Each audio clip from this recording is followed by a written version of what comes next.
Hello mga kahenyo, ayan at nakikita nyo sa aking harapan ng isang dryer.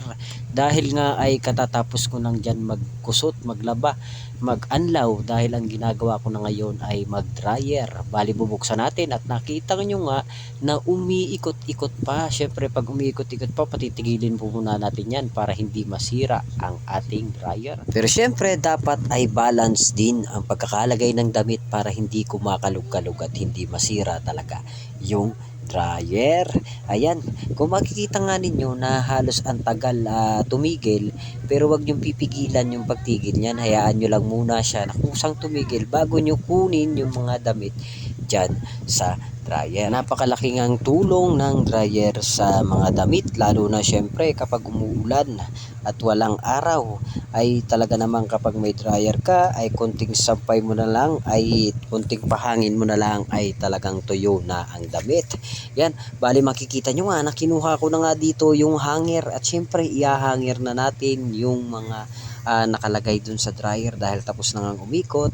Ay syempre ilalagay naman natin sa hanger. At kapag hinanger natin yan, konting hangin na lang yan, ay mamaya maya lang ay makikita nyo na tuyo na yang mga yan kapag inihanger natin dahil halos tuyo na rin naman yan. Bali isinasabit ko nga muna yan dyan sa may pako na yan, tapos iniipon bago ko dalhin sa loob at pahanginan dahil saglit lang din naman magpahangin yan, siguro mga 30 minutes ay pwede mo nang tanggalin sa hanger dahil tuyo na rin naman yan. Bali ako na nga yung naglalaba dito sa amin dahil yung asawa ko ay kapag dumadating ay pagod na siya at hindi na niya magawa yung ganitong mga paglalaba.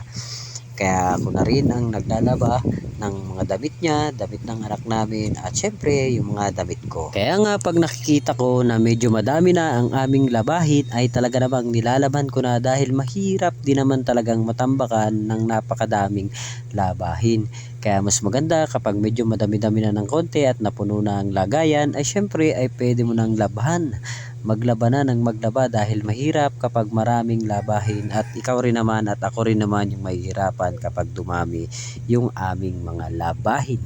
Yan, bali patapos na nga ako dyan sa paghahanger ng mga damit at halos mga shorts na lang yung aking hinahanger dyan at saka yung malaliit. Yan, nakikita nyo na yung dryer na wala ng laman pero may ilalagay pa ako dyan yung mga pantalon na nahuli na hindi ko siya sinasabay halos dun sa mga magagaan na damit. Kailangan yung mga medyo mabigat ay nakahiwalay.